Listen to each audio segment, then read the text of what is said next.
Yes, if you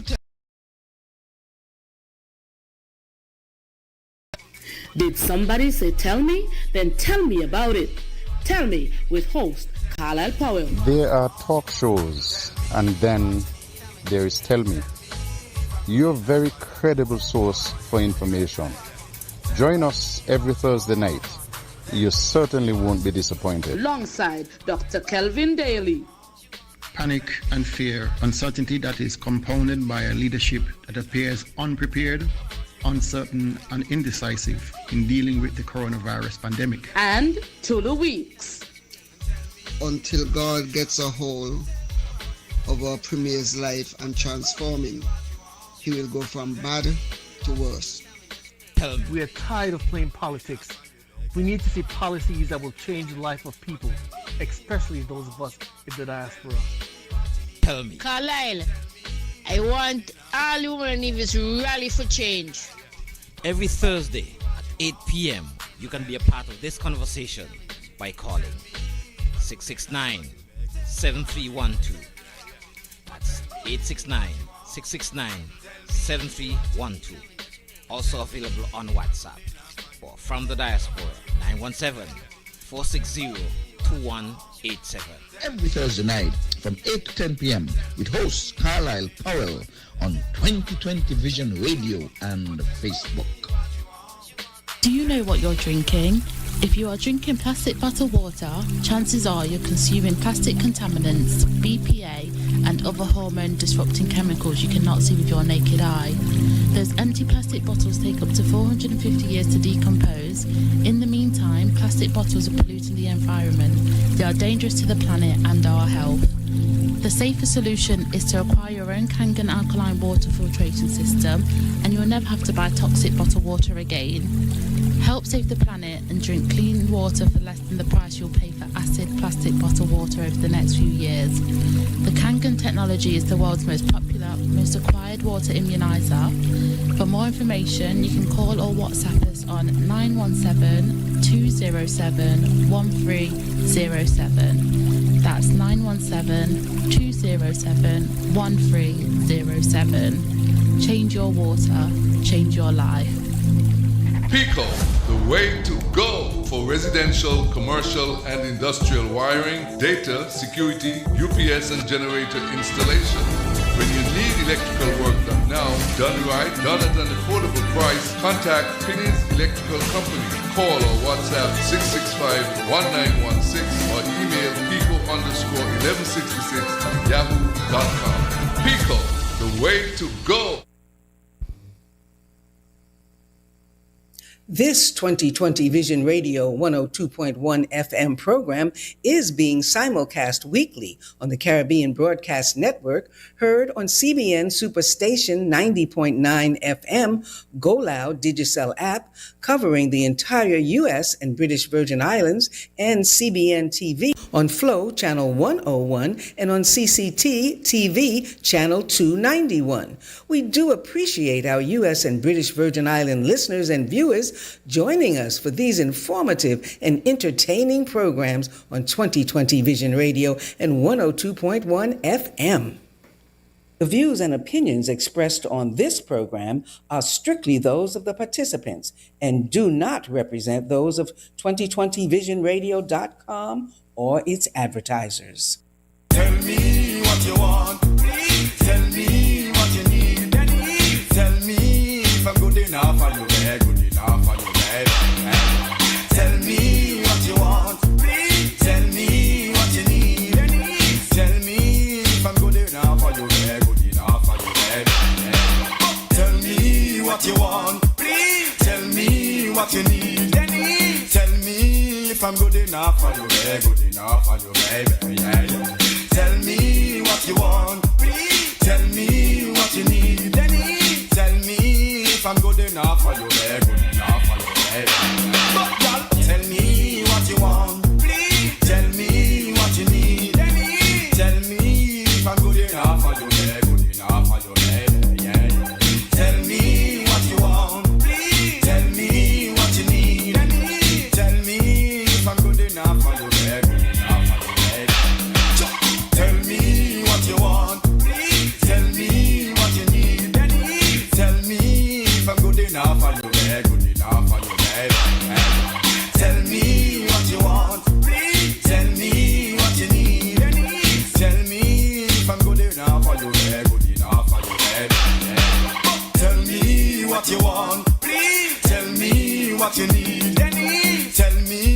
if I'm good enough for you, good enough for you, baby. Yeah. Tell me what you want, please. Tell me what you need, Denny.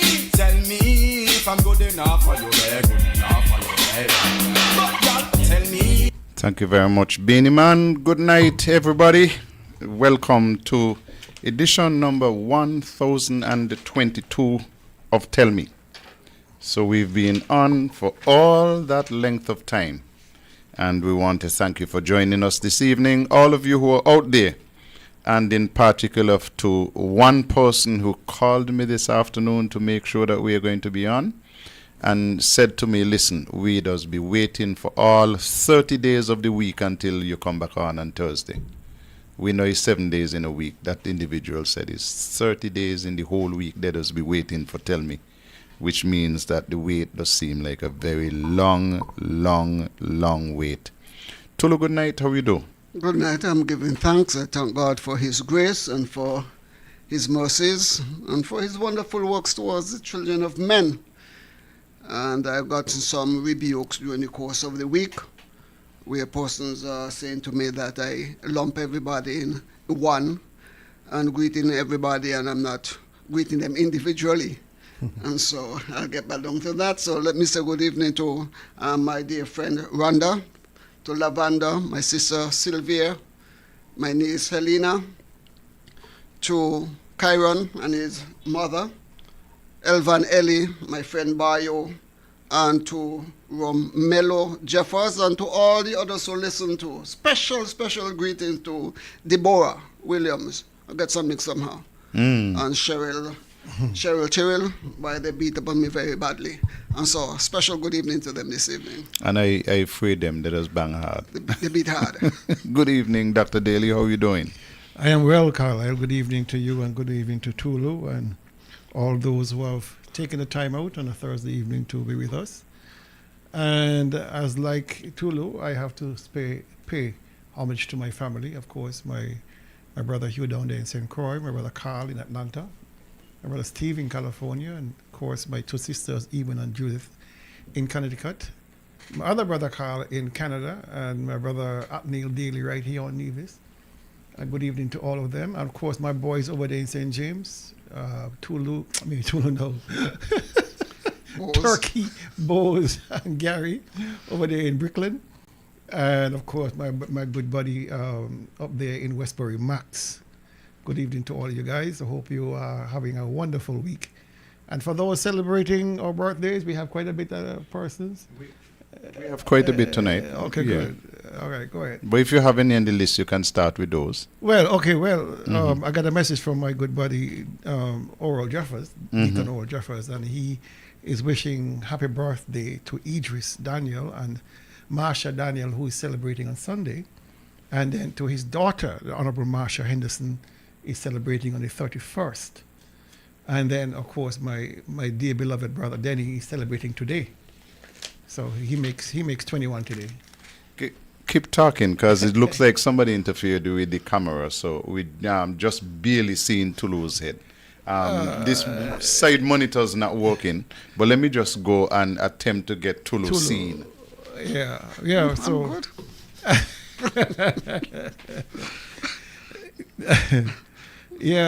Sylvester Pemberton, yes, the mayor, my brother, is dear to my heart, and so I wish him all the best today. I called him earlier today.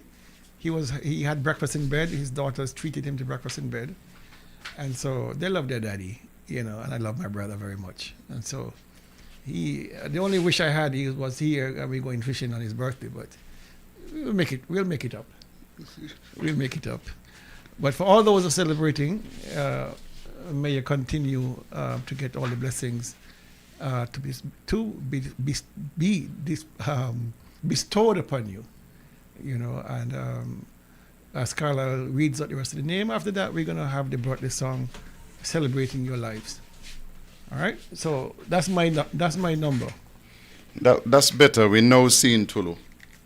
And on the birthday list, let me start with Rhonda. It's not her birthday. Rhonda does make up her own rules. I like people sending in the stuff early so I could list them in one place. But Rhonda believed that she's the main director at 2020, so she's sending her stuff late. She's special. She's very special.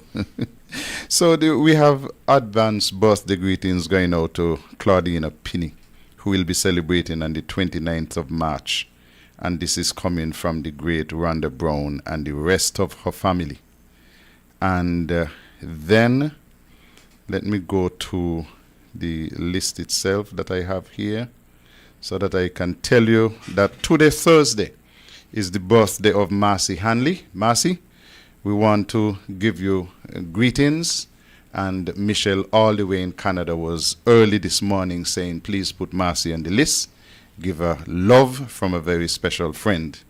My niece, Carissa, is celebrating a birthday today.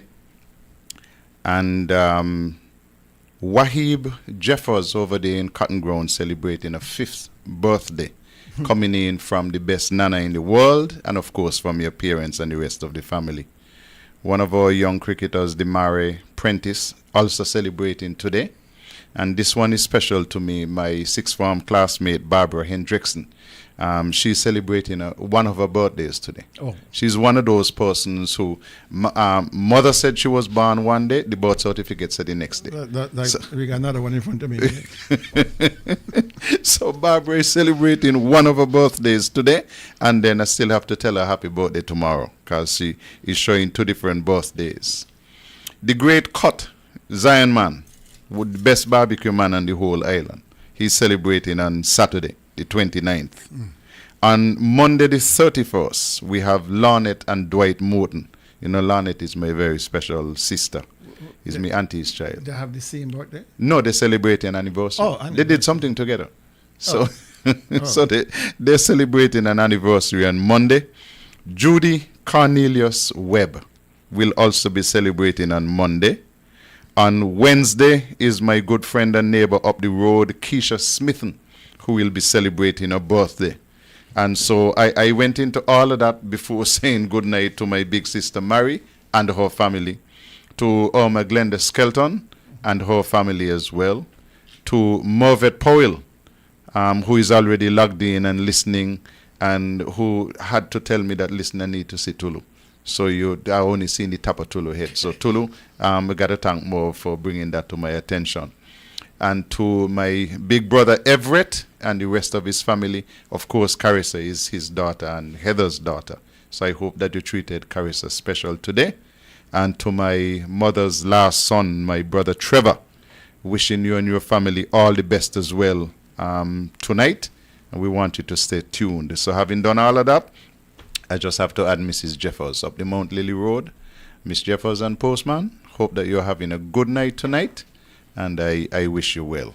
Oh, so what year of celebration are the Mortons? Was the anniversary? The Mortons, I was at the wedding and I should know. I would, if I had to guess, I would say 15, at least 15. It's a lot of pity. Who is pitying who? I ain't saying that. It's a lot of love. Dwight, my brother. Dwight is my partner. I work with both of them at CSS. Both wonderful people. Yes, but I totally agree. I prefer one. You prefer one? Yeah. I believe you prefer my sister, Lornette. Dwight is to pick some. Yeah, okay. He always pick it on me. So you're only giving him back? Yes, man. Okay. I haven't seen that troublesome side of Dwight. I thank Lornette for accepting him. And putting up with him. I'm putting up with him all these years. You're not going to get me in any trouble with my good family, Dwight Morton, at all. But it's all in love. No, he always, it doesn't matter where. We were at the funeral last week. Thursday? Last week, Thursday.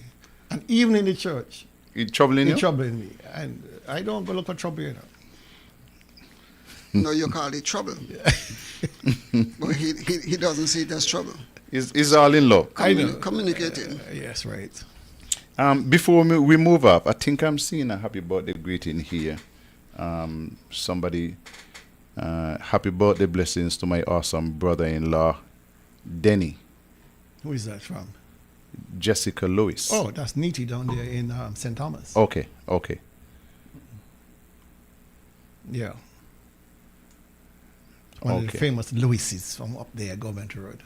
One of the Lewis sisters. Yes. All good people. Yeah, most of them. All good people. Dr. Daly, I don't know what you had to eat tonight or drink tonight, but you're very troublesome early. Guys, let's do the birthday song.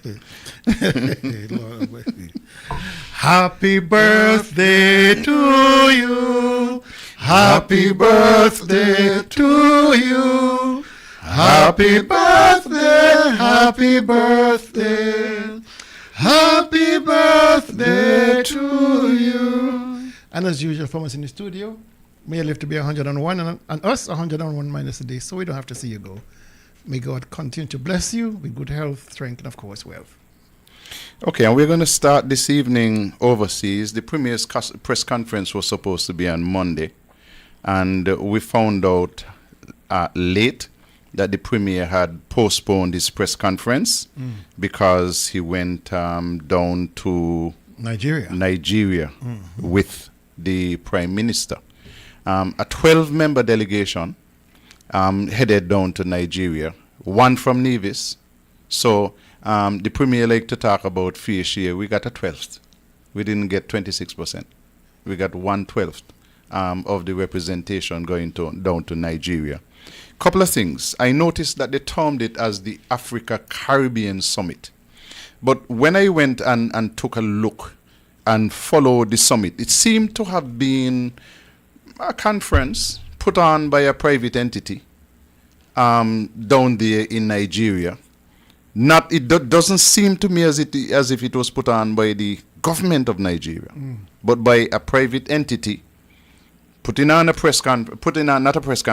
conference, and invited the Federation of St. Kitts and Nevis. Why only the Federation of St. Kitts and Nevis? I will tell you that when I read the thing, I wouldn't be surprised if it wasn't co-sponsored or sponsored by the government of St. Kitts and Nevis.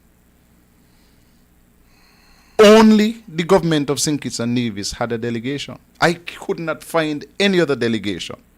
And it seems to me as if it was one of those trips where you try to organize investment. They called it Africa Caribbean. But if only Nigeria, the hosts, were present, and St. Kitts Nevis were present. That's a private conference? Yeah, why call it Africa Caribbean instead of Nigeria, St. Kitts Nevis? Because at the same time when they were down there in Africa, maybe on a joyride, they had the groundbreaking for $180 million US bank in Barbados. Yeah. Deacon Michel was there. The Prime Minister of Barbados was there. Nobody from St. Kitts Nevis was at that. And if I recall correctly, some years ago, St. Kitts Nevis were looking to get a branch of that same African bank in St. Kitts. But now you have that major groundbreaking, $180 million facility. US money. US money.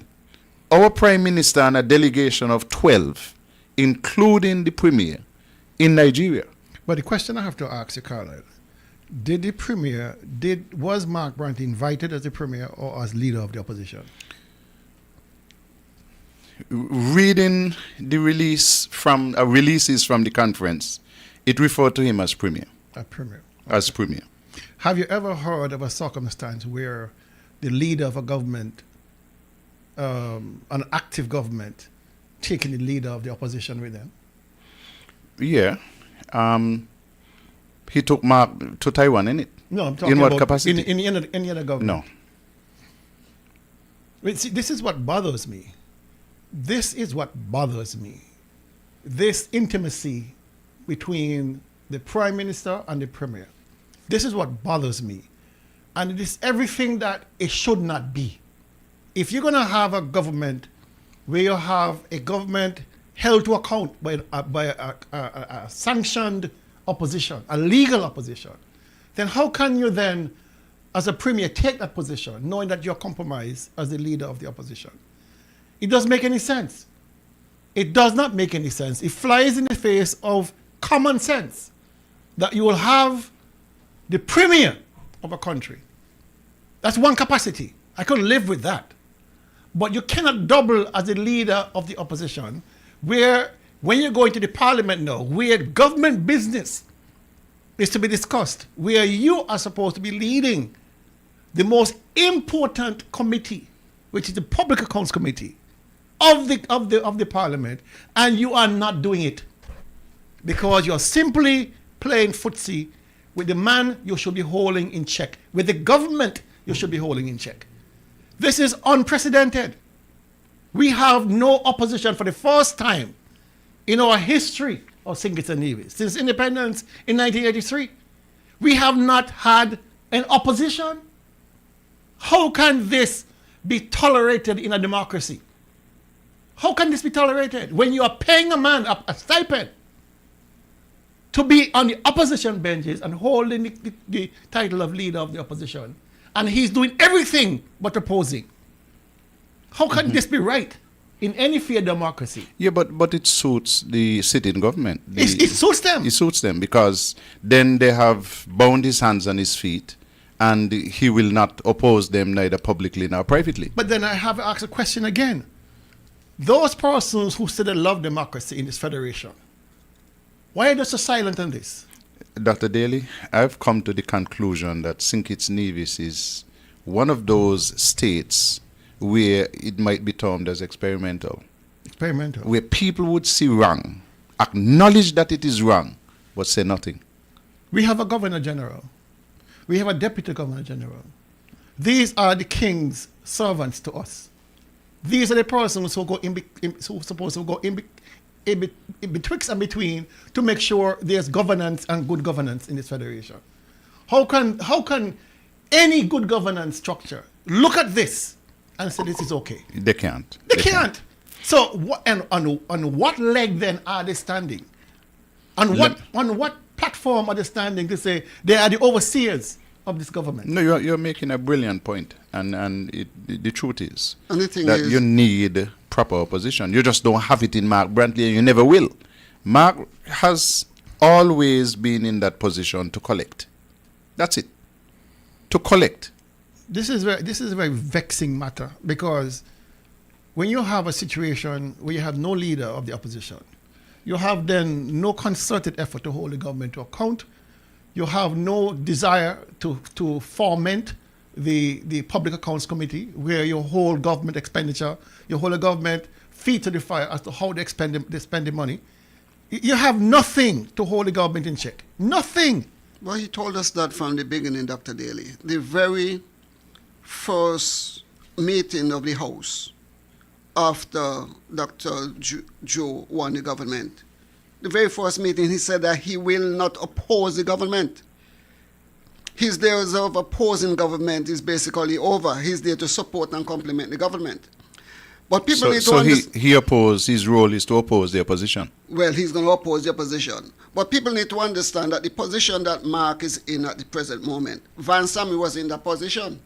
Vance Amry was the Premier of Nevis, held the position of leader of the opposition for a brief moment, and recognized that it was not proper for him to do that, so he turned it over to Malcolm. Then it happened a second time, and Vance did not hold the position of the leader of the opposition. He turned it over to Mark Brantley. And so the precedence had been set that the Premier of Nevis did not hold on to the position, but Mark Brantley found it convenient to hold on to the position. Why is it convenient? Because power and money. He felt entitled to do what nobody else can do. So this is not about democracy. No, it's not about us. It's not about democracy. It's all about him personally doing what he wants to do. Gentlemen, I love the discussion, but I want to come back to the Afro-Caribbean Summit. Afri. I've been saying Afro. Let me read something that was posted by the Prime Minister. It says, "Greetings. Today I officially declare the Aquarian Consult Afro-Caribbean Investment Summit opened in Abuja, Nigeria. The event was attended by government officials and industry giants. During my remarks, I spoke to the power of collaboration and the shared history and heritage between Africa and the Caribbean. Other members of my delegation also did their part to raise awareness."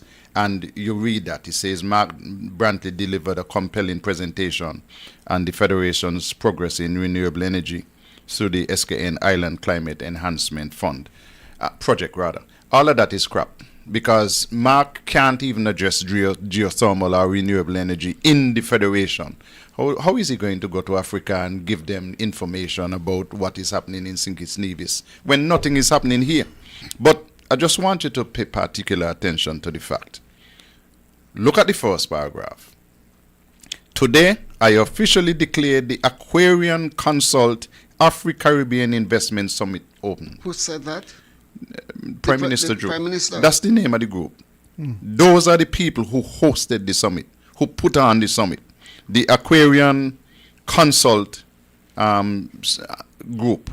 That is the name of the company.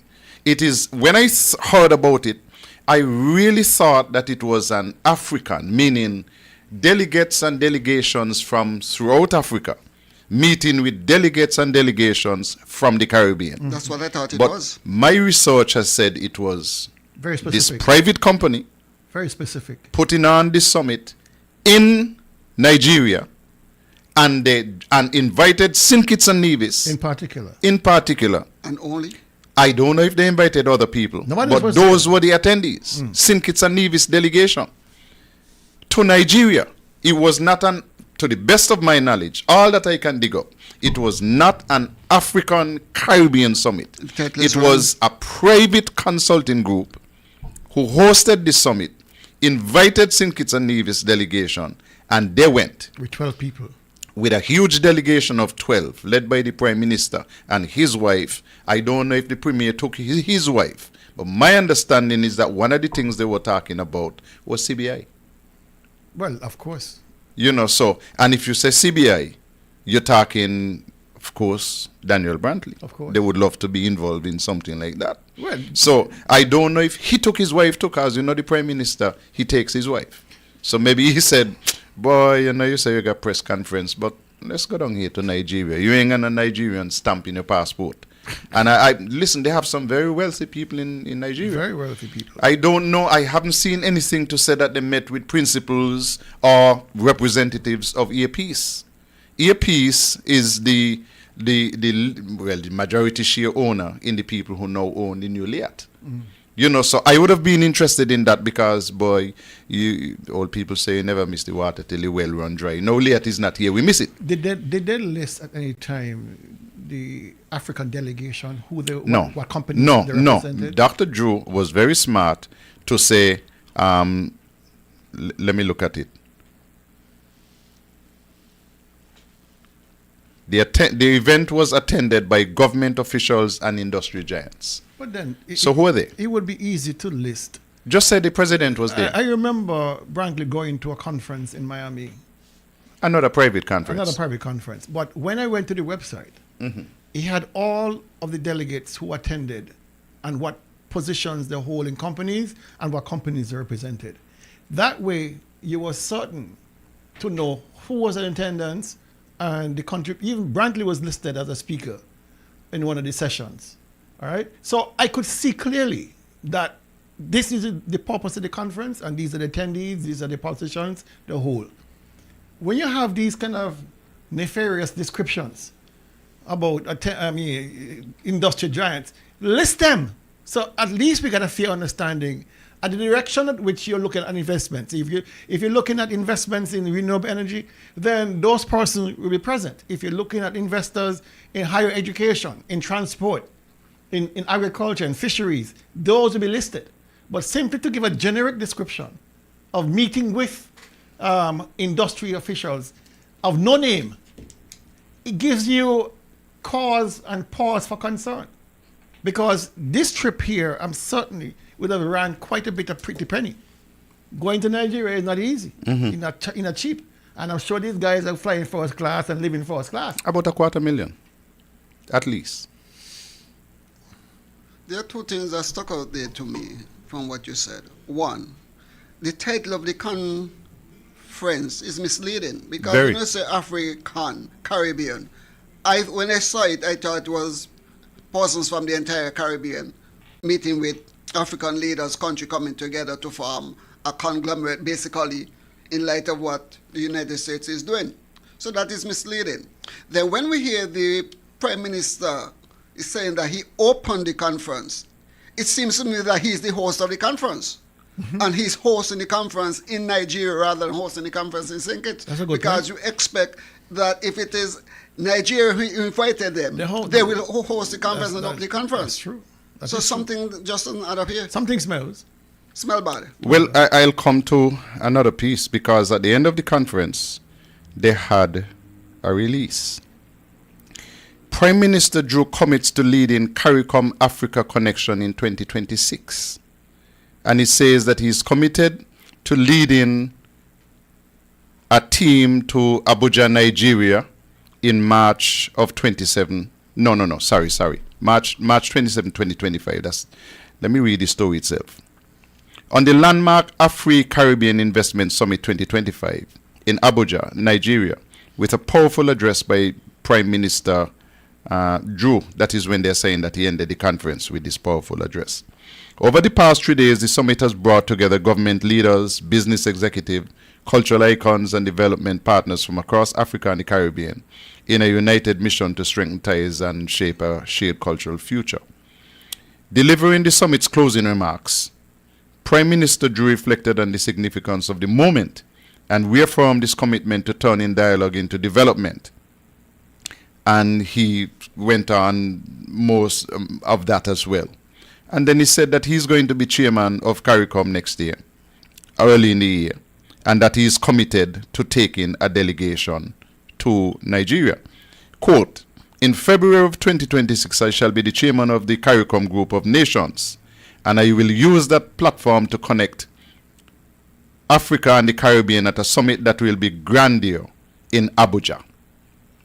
I intend in 2026 not to return alone, but to bring with me fellow leaders from the CARICOM countries. End of quote. But that's confusing. Not to return alone.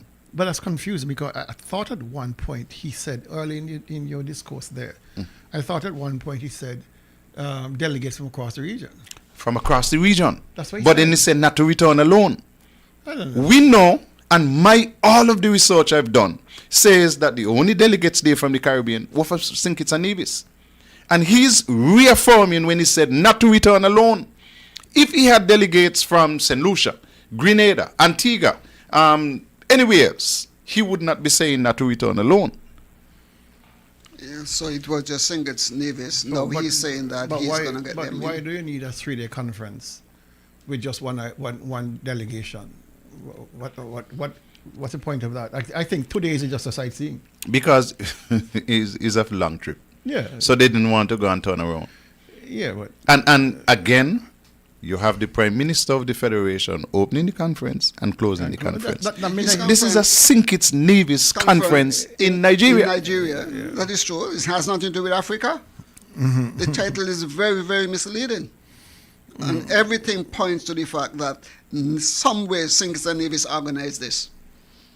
Well, that's a question for the Prime Minister to answer. Well...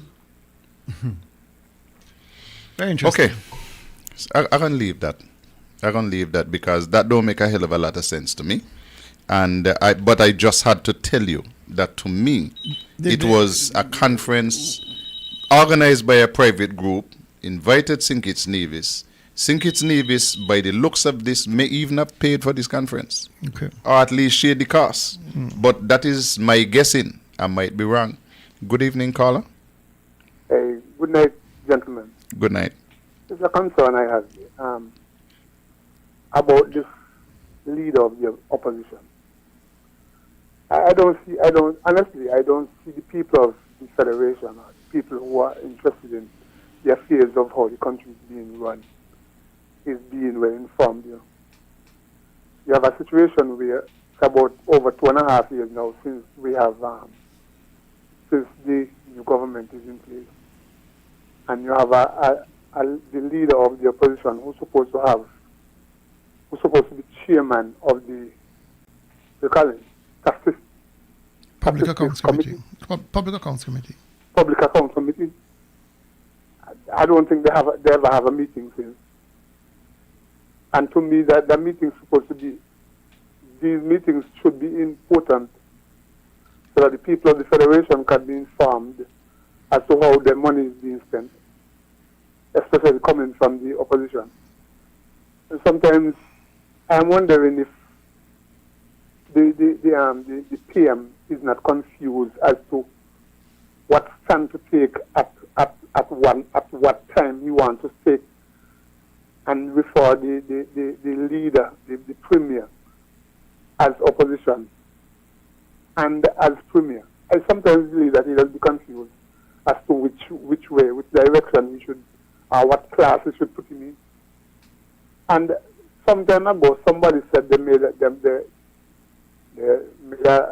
request, write a letter to the Governor General concerning a petition. But I haven't heard anything from that. I'm wondering if something like that can be done. I'm ready to sign my name. I think it's a height of nonsense. I mean, I think it's time that we take a stand for this kind of thing, man. The country ain't moving nowhere. We ain't getting nowhere with one man being premier and still at the same time leader of the opposition. Right. Thank you very much, Carla. Sparrow wrote a song. He said, we like it so. Before we move on, gentlemen, just from the web page of the people who hosted the conference, this conference was hosted at the Transcorp Hilton in Abuja in Nigeria. And from the web page, it says Country Focus in partnership with the government of St. Kitts and Nevis. There you go. So okay. There you have it. All right. In partnership with the government of St. Kitts and Nevis. So I that settles it for me. So okay, let's move on from there. You remember last year coming up to Culturama, just on the eve of Culturama, our good premier went on the radio and made a grand announcement inviting Nivisians in the diaspora to come home. And passionate, spoke for 6 minutes, telling nationals of St. Kitts Nevis why they should come home. And I want you to remember that this was on the eve of this great 50th anniversary of Culturama, where we were supposed to have tons of people in the place. And so they used this pitch now. Come home. We have all kind of incentives for you. That was July last year. Fast forward 6 months to January of 2025. The Premier made an announcement, big release, about the package that would be available to people who are returning home. In March of this year, this month March, I am reliably advised by a number of people overseas that they contacted people here at the Premier's Ministry in Nevis, trying to find out what is the process. Who do we write to? Where do we go online to fill out a form to say that we are now ready to come home and want to take advantage of the incentives? Remember that the Premier, Mark Brantley, went to appeal to nationals last year in July. After he got pressure from On Target and Tell Me saying that it's foolishness, they haven't worked out the system, they don't know what they're doing, January they made a release. We're ready. This is the packet. But by March, this month March, if any of you out there in foreign lands, national of St. Kitts and Nevis, want to come home, want to come to Nevis, there is no process yet where, and there is nobody who you can call or write to say, I am coming home. This is a list of my stuff that will be in my container. What is the process when I get home and I go to customs to claim my stuff?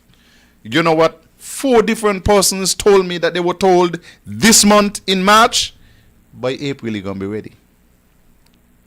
They said by April. This is something that was announced by the Premier in July of last year. When we tell you that this government is incompetent, this is the highest level of incompetence you can talk about. So when they made the announcement in July last year to catch the ears of those persons out there who were coming home for Culturama, They didn't work out the maths. So when you come home and you bring a car, if your car is brand new, this is what you're going to have to pay. If it is a year old, this is the exemption that you will receive. If you're coming home with your clothing and so on, this is the process. You know what that this reminds me of? My aunt, living in Webb's Ground, she's now in her 90s. She came back to Nevis in 1996 after living in England for 40 years. And she said to me that she went to a meeting at the community center in Leeds in England, the West Indian Center. And Vance Amry in 1992 or 93, as the Premier of Nevis, made a clarion call to nationals. Come back home. Everything gonna be duty free. My aunt turned up with a container, with everything from car to clothing to everything. Having lived in England for 40 years. And had to call me, I had to leave my job at the airport and go to town. And customs were saying, no, this is what you got to pay, 10,000 and something. She said, Tal, we were told it's free. Promise. And it took me a whole day to get that sorted out. To get somebody to write a letter. And she had to certify that she had been living in England. He left Nevis 1956 and came back 1996 to live. It's the same thing all over again with the CCM government. Nothing changed. Not surprised. I'm not surprised. It's par for the course. It is something they do all the time. From groundbreaking ceremonies, and then nothing happen. Coming soon, nothing happen. Grand announcement of policies, nobody follows up. They make these things, they say these things, and walk away from the podium as if it should happen by magic. There is no structure in place. When they go to cabinet and they make these policy decisions, the logical thing to do is to say, listen, okay, Mr. PS of Finance, we expect in a week you'll have the blueprint sent back to cabinet as to how this will be executed. Choose a team and get it done. Report back to cabinet in a week or 2 weeks. That's the logical thing to do. But you simply don't make a policy in a vacuum, come on a podium, announce it, and then you have no structure in place to make sure it succeeds. But you have to keep in mind that it is never intended to succeed. What the end goal is to convince as much persons who are going to vote that they are going to do something. That's all it's about. That's the very same thing with the airport project. We should have had a groundbreaking ceremony at the end of this month, according to the man in charge of the airport, the mouthpiece for the airport. All right? He knew that nothing was going to happen, but he said it, and he said it with such luster and grandiousness that people believed. And then the premier came and walked it back. But they has already received the kudos that they were expecting to get. But what happens then when somebody turns up, like Carlisle and would have turned up? What happens when people turn up and say, listen, you promised X, Y, and Z? Our memory is that short that people don't care? Well, Vance offered more, because Vance offered duty-free and everything. Here, they didn't offer anything yet. They tell you, we are going to offer you incentive. But what is the incentive? They haven't said what the incentives are. So you cannot move until you're told what the incentives are. But I find even the incentive package jokey. Because they're telling you, you can bring a used car, but not a new car. You can bring a used car, pay the VAT, you don't pay the custom service charge, and you don't pay the duty. Right? But you pay the VAT. You have to pay the VAT. All right? But they give you something off the custom service charge and the duty. I don't remember what the figures were.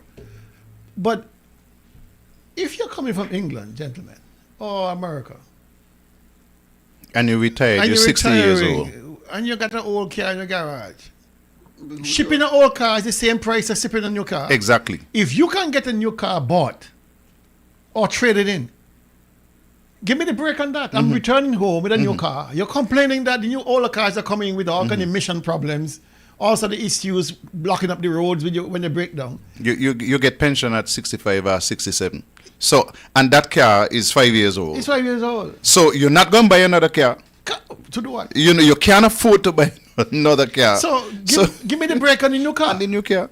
And then you have 10 years. Because, I mean, shipping a car from the US is about $10,000, you know. Shipping a car is the same price when you older than you. Mm-hmm. It don't change. You same space. Same space it occupies. Right? When it gets here, of course, then you have the CIF to deal with. But the cost of shipping that car is by the weight of the vehicle, the dimension of the vehicle, whether new or old. So give me the break on a new car. At least I can turn around, use it for a few years and sell it back. And make some money to buy me coffin and my funeral spot. But to shortchange people and say you can only get a new old car and then turn around in the same breath and say to developers here on Nevis, you can bring in as much cars as you want. Everything. You can bring in toilet paper and all. Duty free. Duty free. You can say to the billionaire up there in Jets Ups, $40 million worth of art. $40 million worth of art. Duty free. US duty free. You can say to Nisbet's settlement over there. You can bring workers. You can bring as much vehicles as you want to operate on. You can reapply again. But Nivisions have to be at the back of the line in every damn thing in this country. So the issue here is not that an incentive package was offered. The issue here is that nobody knew who to contact to get the incentives. Well, you have two issues. The package was not properly thought out. Okay. That is the point that Dr. Daly is making. I realize that. And the second point is that they have not thought through the process to say that this office is in charge. So this is where you make the application. This is where it will be processed. Remember, gentlemen, when Brantley went to Taiwan a couple of years back and said that he had secured $5 million, 2% loan from Taiwan, and that he was going to divide it in two tranches, $2.5 million and $2.5 million, to capitalize the Small Enterprise Development Unit, SEDU. You remember that? A couple of years ago. Yeah. And he wanted to make sure there was seed for small businesses to either expand or to start. And then they throw a big monkey wrench in the whole thing. You remember what the big monkey wrench was? No men. No men over 30 years old. Over 35. 35 years old. No men over 35. And you had to put down 20% of the value of the loan you want. Yeah. At 4% interest. You borrow for 2 from the Taiwanese, and you're lending Nivisions who are struggling, who can't go to a bank. And you double the rate at which you are charging them. I have to make a profit. For people? I have to make a profit. But 1% is profit. Why go to 4? Why double it? And why are you going to leave out men over 35? Most of the businessmen I know are over 35. Most of them I know, the money stayed down there. I said, I don't know if they use it for something else by now. But the terms were not attractive. They're not attractive. You know, so you were not going to get because people. If you want to borrow $100,000 from that SEDU, it means you're going to find $20,000 up front. How many of these businesses going to find that, especially after COVID? You know, and then you're limited to $100,000. Now, if I get a wonderful project, I want to sit down with the manager at SEDU and say, listen, this project is a $250,000 project. I know the limit RSA is 100,000, but bear me out with this. Let me present my plan to you. You don't fund something halfway. It will fail. It will fail. What they did was nonsensical. It's anti-business. It doesn't make any sense. It can't make any sense. There was a wonderful project under the previous Labour administration. 100,000, 0%. 0%. I like that. I got that. Yeah, and not only that, but they gave you accounting skills for a year. Everything. Management expertise for a year. That was beautiful. Let's take a break, gentlemen. When we come back, we have other things to talk about. Remember, the first Saturday of the month, that is when Gingerland have their breakfast, and their food is always extremely good. Saturday coming. Tomorrow, Saturday? Tomorrow, Saturday. The best breakfast. The best breakfast in the Federation of Sinkers and Nevis and in the OECS and in the Caribbean will be held at Boko Park. Mine, if I go, common is not the best. I'm going to say it, mine. On radio. Well, I want you to say it. Because if you ain't say it, boy, I'm telling you. we coming back. Let's go make some money. Do you know what you're drinking? If you are drinking plastic bottled water, chances are you're consuming plastic contaminants, BPA, and other hormone disrupting chemicals you cannot see with your naked eye. Those empty plastic bottles take up to 450 years to decompose. In the meantime, plastic bottles are polluting the environment. They are dangerous to the planet and our health. The safer solution is to acquire your own Kangen alkaline water filtration system, and you'll never have to buy toxic bottled water again. Help save the planet and drink clean water for less than the price you'll pay for acid plastic bottled water over the next few years. The Kangen technology is the world's most popular, most acquired water immunizer. For more information, you can call or WhatsApp us on 917-207-1307. That's 917-207-1307. Change your water, change your life.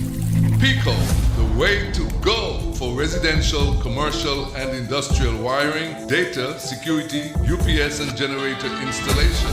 When you need electrical work done now, done right, done at an affordable price, contact Finney's Electrical Company. Call or WhatsApp 665-1916 or email pico_1166@yahoo.com.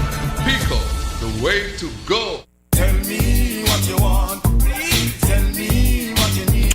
Okay, Beanie Man, let's come back up on something from Dominica. Nevis celebrated the 50th anniversary of its Culturama last year. We finished first week of August. The whole CCM government came out and said a lot of people came. We made a ton of money. A lot of people came. They didn't tell you they spent a lot of money too. Dominica's carnival finished, I think, on the 4th of March. Here is something that came out from Dominica. They said visitor arrivals jumped by 34% compared to 2024, injecting an estimated 25 million into our economy. In addition to the local economic boost from restaurants, it was a big win for local businesses, artisans, and the entire tourism sector. And this is from the Minister of Tourism. In Nevis, the Minister of Culturama, a lot of people came, boy. And people make a lot of money. Dominica quantified it. You were fully when you said that. Increase of 34%. 25 million injected into the economy. The 4th of March, the carnival finished. 4th of March. We finish the first week of August. So you're talking about September, October, November, December, January, February, March. 7 months gone. And we can't say what percentage increase in visitor arrivals we had or the injection into the economy. Dominica said 34% increase arrivals, 25 million injection into the economy. In Nevis, what Nevis said? Enough people come, boy. We had a lot of people here. You made up that, right? Serious? That's what they said. Not only that, last month's press conference, what the Premier said, we still owe $1 million to vendors. That's the key. We still owe $1 million to vendors. But plenty of people came. Listen, we're talking chalk and cheese here.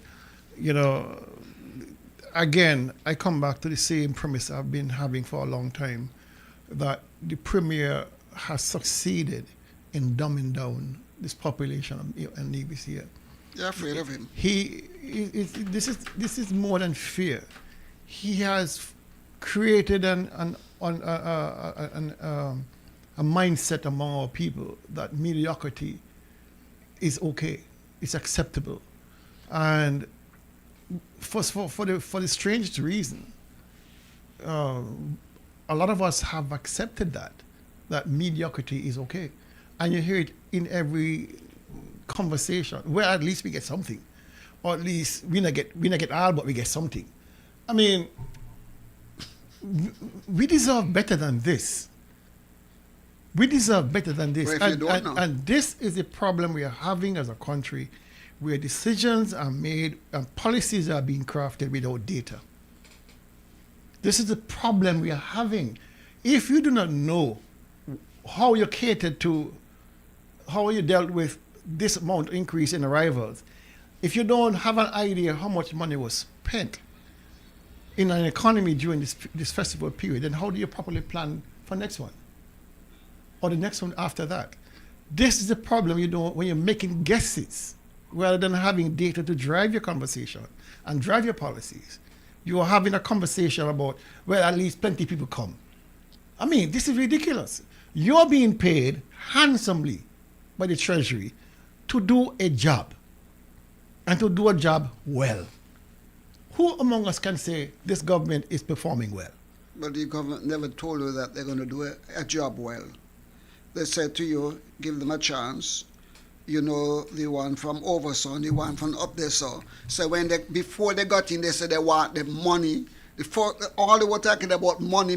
Their focus was to come into government and make a living for themselves. They never said to us that they're going to do anything for us. But the oath that they took at the swearing in, the oath they took, they promised the people of Nevis before God and man. The hand on the Bible. True. And you know what the Bible says? There are people who take an oath to say that, while at the same time, from their lips, their heart is saying something different. Jeremiah. Well, same Bible that they hold their hand and speak about that. Their heart was not in this for the people of Nevis. It is absolutely certain. Or else they would have done something. I just want persons to recognize that we are now living in an era where excellence is not the order of the day. No, we are now living in an era where mediocrity is the order of the day, where substandard is the order of the day, where picking the low-hanging fruit is the order of the day. Rather than reaching for the stars, we're reaching for the dot. But you look at the standard of what the society holds NRP to versus the standard that they hold CCM to. And they expect NRP to be at the top and at 100%. You know why? Do you know why? Because we have capable people? No, because NRP holds itself to that standard. To that standard. So if NRP is holding itself to that standard, of course the population go hold it there. Have to hold you to that standard. That's the difference. So the population has now decided CCM hold themselves to a low standard, so we accept the low standard. That is what it is. Gentlemen, when the NRP is in power, everything is transparent, everything is in the open, the performance is there to measure, it's clear. The indicators of performance are there. The expectations of the ministers are expressed through the manifesto. We are guided by that, and we perform based on what we promise to the people. And so, of course, people are going to hold you up here. We have put the bar up here. So CCM has put the bar down here. So we have laws. The difference is they have convinced people this is where the bar needs to be. Down here. Down here. And people, for the larger part, have accepted it. But not when it comes to NRP. They still see NRP up here, even though we are out of government. They still expect us to be up here because we have put ourselves up here. Thank you very much, and I accept that. I've been told that I should get St. Paul's frightened by announcing the Gingerland breakfast menu. It's not just the normal saltfish and johnny cake. It's a pre-Easter menu. So you're having mackerel with sweet potato and breadfruit. Chop up would be available, along with cucumber salad, cornmeal porridge, cornmeal pop. I would say pop rather than porridge. Cassava bread, kanki, sugar cake with coconut. Gingerland bad. They say they're having sugar cake with coconut. That's willful. And of course the normal boiled eggs. So go on up to Gingerland first Saturday in next month. And you're going to get the pre-Easter menu. And this sounds good to me. That's a luncheon. You see, if our breakfast was in April, we would have had that and more. Okay. Excuses. Excuses. Excuses. If Daly says it, you believe. Okay, all right. Okay, gentlemen, I want to take you back almost 2 years, because the premier at his press conference made an announcement some time ago. This was on the 26th of September 2023. So let me take you back 2 years. Commencing on the 16th of September, a delegation of 3 persons from our Ministry of Education, Information Technology, et al., would have departed Nevis to form part of a 2-week study tour in Estonia and Finland. The contingent is accompanied by Minister Counsel in the British High Commission, Mrs. Elsa Wilkingham-Brister. The team will be exposed to various strategies and practices. The aim of the tour is to expose the team to practices in Estonia and Finland which allow for the effective integration of technology into our education system. The European country of Estonia has a population of 1.3 million persons and has successfully achieved a comprehensive e-governance system which also includes digital education. Estonia is #1 in Europe in digital education. This is according to the Center for European Policy Studies, which assessed the European countries' performance of digital learning. Thus far, our team has visited the town of Tallinn in Estonia, Helsinki in Finland, and has met with personnel from the Ministries of Education, Early Childhood, Primary and Secondary Schools, and universities. Worthy of note that technology integration falls under the STEM initiative, which was rolled out by our Department of Education earlier this year. Among the skills which would be introduced in digital literacy are the use of technology for collaboration and communication, digital citizenship in a global world, and creative digital solutions such as coding. Skills like coding will produce students who are better prepared for new and emerging fields such as robotics and programming and development, which will prepare students for current and future employment opportunities. Coding also builds critical thinking and collaboration skills needed to access existing scholarships and careers, and we hope will create avenues for new careers as well. I want to just pause a moment to underscore the significance of this initiative. It came at substantial cost to the Nevis Island administration, but we thought it was a necessary cost. When the CCM party, that I'm privileged to lead, campaigned in the last election, we set out that we wanted to do a few things. We wanted to introduce Mandarin as a second language in our schools. We have done so. We wanted to also introduce coding in our schools, and this is a monumental step forward in achieving. Okay, I want you to get your pens, take your phone or your tablet and just write down a couple of things. Two things only. 16th of September. That is when the Premier said that the delegation from Nevis left to go to Estonia and Finland. And right at the end, he said it came at substantial cost. They wanted to introduce coding and all of that. Let me play a short clip from the very same press conference. I say again, from the same press conference. I attended the Prime Minister's lecture as part of the Independence 40 celebrations, and a very impressive young woman there called Psyche Southwell. She spoke at length about her own career in technology, and she said that coding was one of the things that she suggested that we introduce in our schools. And I smiled, because even as she was telling us about it, our team was already in Estonia looking at this possibility for the island of Nevis. So we see ourselves very much as a pilot program, and if it can work here, just as we did with Mandarin, we feel that it can be rolled out to the entire Federation. Dr. Daly, I'm so sorry that you can't look up at the monitor and see. Because the Prime Minister's lecture series, September 12th. The Premier, this man so damn like you hear. Remember, in the very same press conference, he said that the team left on the 16th of September. But when he referred to the Prime Minister's lecture series, the lecture was on the 12th. He said our team was already in Estonia. Well, the 16 come before the 12th. It got to be.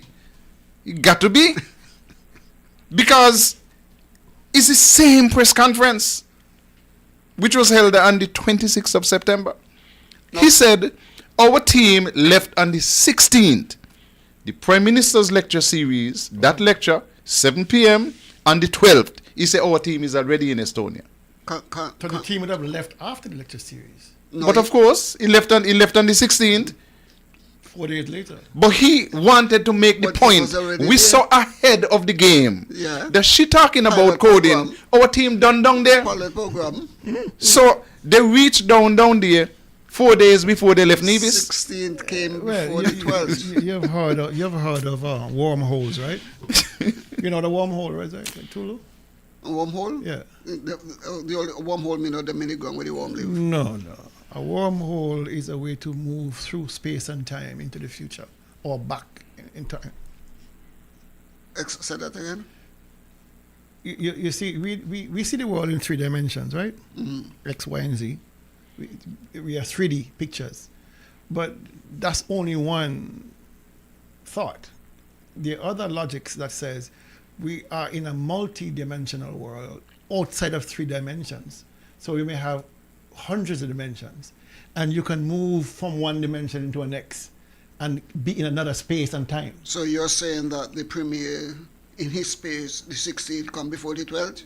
He went in the future. He went in the... He went to a wormhole and ended up 4 days later. 4 days into the future. You don't believe that? No, it might just lie. But it like he just lied. Let me finish that, because we have a clip of the PS talking about the trip to Estonia. So for completeness, let me play that one. It was an amazing experience here in Estonia and Finland. We were able to learn so much about digital education, about e-governance, and of course, we were able to not only hear, but see examples of how we can implement some of the strategies within our classrooms. We're so excited about what we learned, and we know that we'll be able to implement some of it back in Nevis in short order. Thank you, Estonia Hub. Thank you for this experience, and we look forward to the great outcomes based on this experience. We really appreciate it. It's 2 years later, gentlemen. Dr. Daly, how much of this has been? Stand by with the response, though. Let's go to the phone lines first. Good evening, caller. Good evening, gentlemen. How are you? I'm giving God the glory. I'm not bad. Nice. I come from a family. My mother had 10 children, you hear? And one of the times the gun gets licked is when you lie. Mm-hmm. And when you lie, she tell you when you could hide from a thief, you cannot hide from a liar. True. And she further say, a liar has no memory. That man makes me afraid of him. Good night and goodbye. Have a good night. And the funny thing about it, we seem always to be able to find these clips. He forgets. Yeah. He forgets. I think he forgets. When a man lives on so many lies, it's very hard to keep them straight. You know, he's deliberate. He wanted to give the impression to the presenter that, listen, we are ahead of you. Yeah, that's what he said. But more seriously to the point, the permanent secretary, Ms. Donella Claxton, she would have returned from Estonia with bright ideas and good thoughts about experience there and what to implement here. It's been 2 years now. Mm-hmm. What has been done? That's the question. How has she been facilitated? Because we saw what happened during COVID. We were totally unprepared. I see no difference then than now. As a matter of fact, we perhaps have gone backwards, because you're not seeing the kind of investment in that kind of digital education that we should have been for continuing to develop since COVID taught us such a lesson. Well, we're not seeing it. I would hope that when trips like this are taken, it's taken with the idea that once you return with a program in tow, that you would be given the opportunity to implement it, not just go and spend all this money all the way to Estonia and come back. And Finland. And Finland. And come back and say, we learned a lot, but the budget has not moved to facilitate making sure we have digital education in the classrooms. I mean, the issue with digital education is a serious one, because it takes out the issue of having students to lug all these textbooks to school. It must come a point where all of your exercise book, all of your textbooks are now digital. So you have your pad, your iPad, or your notepad or computer. You have what you call a whiteboard. The whiteboard is a misnomer because it's actually an electronic board. And the teacher in front doesn't even need to be in front anymore. The teacher can be in some other remote place. It could be off island, a matter of fact, and beaming in the lessons in real time. So it is indeed a critical component of education as we know it, because everything now is moving so fast in the digital age. But I fear that we do more talking than action. How many smart boards at CSS, whether in the sixth form or in the law school? I can guarantee you none. How many up-to-date computers are in the computer labs? When teachers are being told, when students are being told, walk with your computer for CXE examinations. So talking is all right, but you got to walk the walk too. If you're going to be really accessing STEM education in real time. And as you guys know, education is what I love education. And so it hurts me when you have these kind of lapses where you're spending all this money to go all the way to Europe for indoctrination, and then you come back here into a talk and chalk classrooms. Good evening, caller. Good evening again, gentlemen. I am wondering if something is wrong with us here in Nevis. I just see a DJ from Sinkit is not a real place. But I don't know what to say about Nevis now. The last thing I'm hearing, Charlestown Primary School asks J.D. Keynes, the St. Paul's candidate, to give a motivational speech to the children leading up to inter-primary. Imagine the education department says no. Those children cannot vote. And I don't think they're into politics. So when we're going this far, something is definitely wrong with Nevis administration. This is not normal behavior. Politics got its place.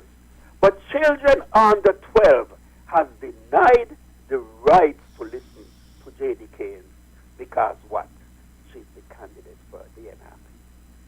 I wonder if these people who are in the education department to make this decision, which I know it come from the top, I wonder if they're Nevisians. Because you see what? When children start to act up and behave how they behave, not a soul remember that they were watching the adults in the room. They are watching the adults in the room. I am sure these children are quite familiar with J.D. because she had a daughter there and she was very instrumental That's right. in getting things done over there in the school. A lot. And I don't think they're going to be very happy with this decision because they'd have been glad to see her. J.D. daughter is not there no more. But I know they all call her Auntie J.D. But I don't think Auntie J.D. mean I'm going to vote for you and 12 years old. This is a sick government. Good night and goodbye. Yeah, Thank you very much. I would have read the commentary J.D. put into the St. Paul's chat, and I was quite dismayed by it. Because J.D. is the kind of person who gives and gives and gives and gives and gives to her school. She helped paint classrooms up there at Charlestown Primary. Her daughter was there. She not only helped to paint and organize other parents to paint classrooms that her daughter never saw. She arranged, I know she sponsored lunches for students who couldn't afford lunches. I mean, this is bordering criminal that the teachers are asking. And why would you have to seek the permission of Ministry of Education to have a pass. Don't make no Parent. sense. Don't make no sense. The child her daughter just went to high school. And it's a pep rally. It's a pep rally. It's for Inter. It's not an happy rally. Yeah. I mean, this is absurd. And to show you the level of control this government has, to the point where the officials at the school felt it important enough to ask permission from the Ministry of Education. Why we are in? No, the ministry has a right to say no. Because I don't think that they needed to ask for permission to get somebody to come in. Did they ask for permission for Tebulus to go to perform? No. I don't know. I don't think so. But the point is, are we living in Russia? Where the state controls what you say and how you think? Maybe they will tell JD she can't put on orange and go in the section where they are cheering for CPS. Well, how is it that they allow her contribution to the school to be accepted? Her contributions in terms of getting the classrooms and things prepared and giving scholarship for I think because she never made any big scene about it. But she's not I knew about it because she told me about it. Remember, Gingerland Health Center did not have a working fridge. And Patsy Hanley donated a fridge. And Van Sam said, put it outside. Yes. But Dr. Bartlett donated fans and a TV for Iowa Walter. And they said no. They're still in the office. Yeah. Haven't put them up. Dr. Bartlett should go back for them. This is a kind of ridiculousness. And people must understand the idiocy. How do you get to a point where you are afraid of people saying, hip, hip, hooray, run fast, run long, do your best? How do you get to the point where you're afraid of that? My God, how do you get to the point where you're afraid of somebody saying, Charlestown Primary Tigers, you're gonna go out there and roar? How do you get afraid of that? No, it's beneath that. That is not the issue. The issue here, she is a representative for NRP. She's a parent. Anything that has any semblance of NRP attached to it must be destroyed, must not be allowed to flourish in this island. And that is what it is. She is a parent. They're not see it that way. She is a past member of the PTA. The PTA. She is a consistent donor to the school. Jesus. That is not the issue. Good evening, caller. Let me continue. The last election, one seat was declared, and that was JD seat in Charlestown. Everybody knew what happened last election day. And I had nothing to do with the little helper who was helping out to make sure that they walk away with the seat. I listened, I didn't say they win no seat. I said they walk away with the seat. But the helper will not be here for the next election. And they're running scared. Because whether you like it or not, JD is JD. Is JD. Good night and goodbye. Have a good night, caller. You know, I went at the hospital maybe about 3 weeks ago. And I observed that on the wall of the hospital, let's take the call. Hi, good evening, caller. Good evening, gentlemen. This is JD Keynes. How are you? I am well. Okay. I just heard, I was doing a few things, but I just heard a comment here that I'm a past member of the PTA. I want to let you all know that to this day, I am the president. What? Oh, my Jesus. Oh, at Jesus. Charlestown Primary School. What? Not only am I the president of the PTA, ask them, when I come to the gate, you hear Auntie JD, God, I am everybody auntie and godmother up there. 99% of the flyers that you see for Charlestown Primary were done by me. Anything Charlestown Primary asks me to do, I do. I assist with any and everything. I don't do it because I'm looking for any political mileage, because I've been doing it before I entered politics. That is the school I attended. If it has to do with preparing for quiz, anything at all, I've helped this school prepare children for shows even before STAR. Teacher Rope, all of them could tell you they call on me to come to the school to help the children with these type of things. So I don't know what is education problem. I don't know. I don't need to go to Charleston Primary School or any school for that matter to prove that I am interested in education and I'm interested in what's going on with the children. They're too out of order. And this is not the first time that they've done this kind of thing. It's always an issue when my name comes up. 99% of the time, I have to hide to do anything for a school that I attended. And our people need to wake up. We need to say that this is nonsense and forget me for a second. It is happening with other people and it is not right. So you want to tell me you're good enough to donate to the lunch program, you're good enough to help them here and there, but once you open your mouth and talk, you're not good enough? Foolishness. They're sitting up at education, micromanaging everything, having a problem with everything. They need to find out why the children are failing maths. They need to find out why so many of our children are having that level of difficulty with core and fundamental subjects. That is what we need to be focused on, rather than worry about me talking to some children who chances are I will see anyways because I'm always there. What you going to do? Put security by the gate to say I mustn't come up there anymore? Foolishness. Good night. JD, before you go, if you put on a pink shirt, we would have you at Nevis Academy doing the pep relay. You don't have to put on the pink on Wednesday, but you could come and do the pep. I mean, your place of employment, our big sponsor. So you could. Hello, I am. Nevis Academy still holds a good place because remember that's where my daughter got her foundation. So put on a pink, put on some pink and come up by us now. Since they don't want you down CPS. Next week is fine. Boss, I tried. All right. Thank you very much. But she's president. Yeah. Of the PTA at the school. So in what And capacity okay. did they say no? She's okay to be president, but not okay for the president to address the pep rally. Make it make sense. It make no damn sense. Make it make sense. But I was saying earlier, because I went at the hospital, and at the outpatient on the wall, there are the mural of all of the administrators of the hospital, all.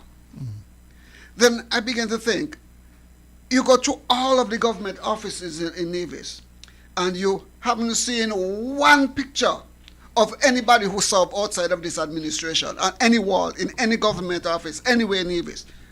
Not only that, but you go to the schools and you don't see them there either. So how is it that at the hospital we have all of the murals of the administrators, but then in our school students do not know who was the first premier and second premier and this kind of thing? No, that ain't we are backward. Hi, good evening, caller.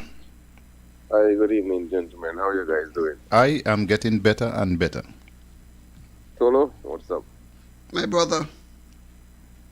Tell Jerry don't feel too bad because Auntie Janice had the same problem, or had the same problem over in St. James Primary School, where a playground was donated to the school by one of the local businesses. And it was blown down. I think it would have been, let me see, last year was 2024. I think it was blown down 2021 because it stood a year blown down. Nobody looked after it. After the parents split it to the government, whatever the school.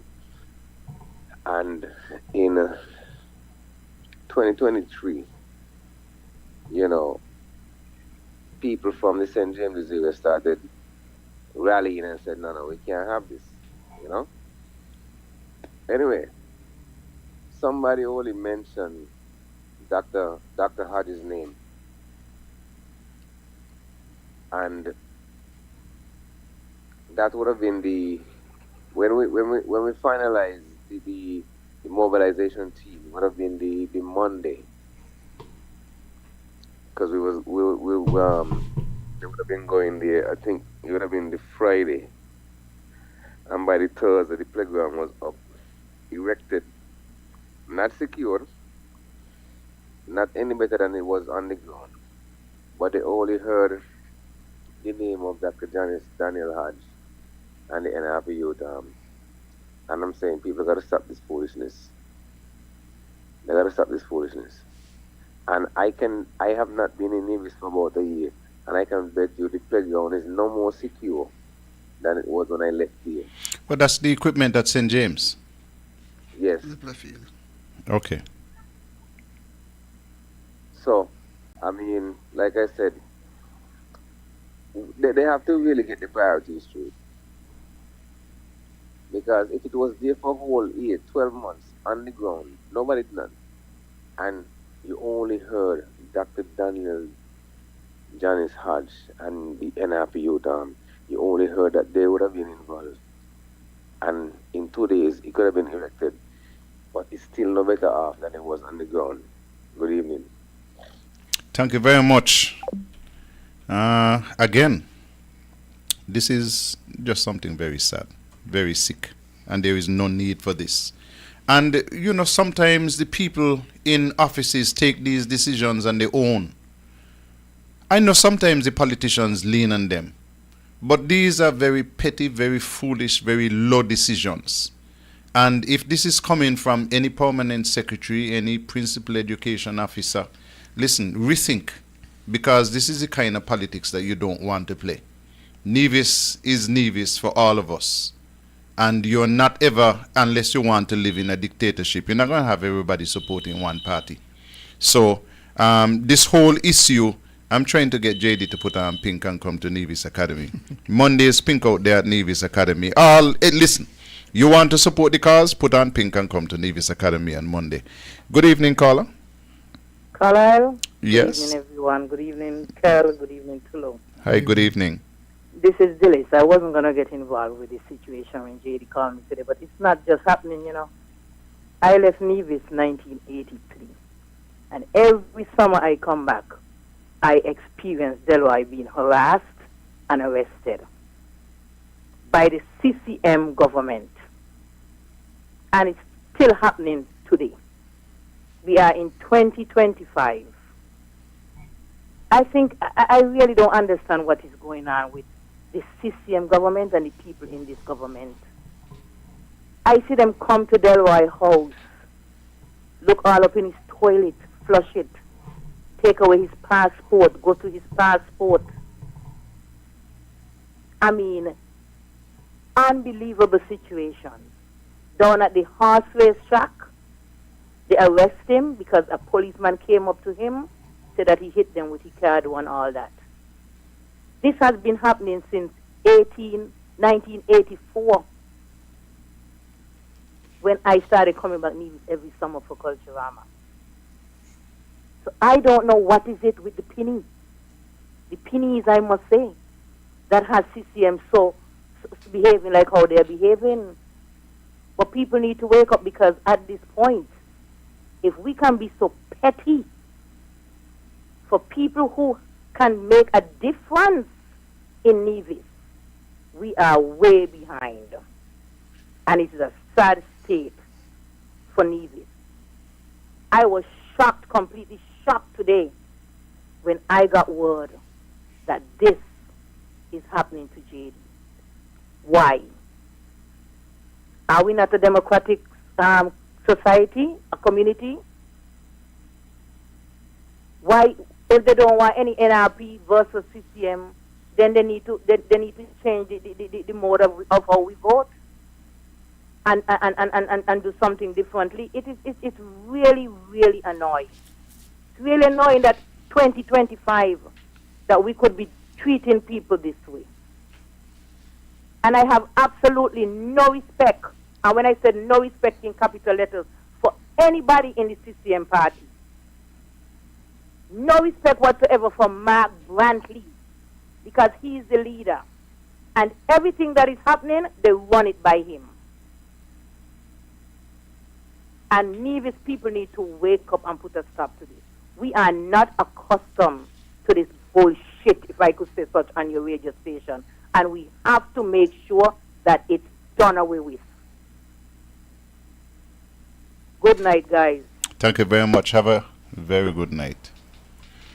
In Turkey last week, I think, they jailed the opposition leader, the closest rival in the present prime minister, leader, president, whoever it is. And they have mass demonstration taking place. I'm seeing that here in the CCM administration, that they are hell-bent on destroying anybody that they see rivaling them. And so, if my child was going at that school, my child wouldn't have, and even a part of the school team for inter-primary, my child wouldn't have gone. And if I were a parent who planned to support that meeting, and what they did to JD, I wouldn't have gone either. We need to send some strong message to this administration that we are not going to put up with their nonsense. No, that's only in my view. People will go. I have not gone to the Mondo track because I cannot go to El Camino Village Park to watch first-class cricket.